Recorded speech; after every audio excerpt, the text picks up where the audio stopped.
ஆதி காலத்தில் ஒரே ஆண் பெண்ணிலிருந்து வந்த நம் முன்னோர்கள் அனைவரும் ஒரே இறைவனையே வணங்கினார்கள்.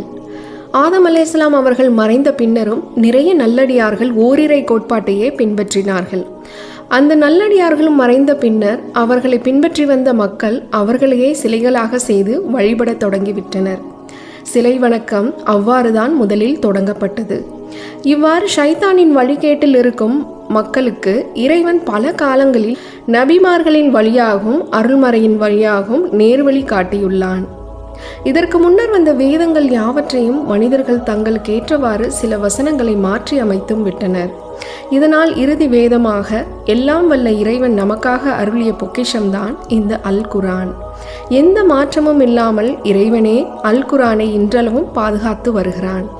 ஆகவே வாருங்கள் மக்களே, திருக்குர்ஆனை தமிழில் படித்துணர்ந்து அதன்படி வாழ்வோம். இறைவன் நாடினால்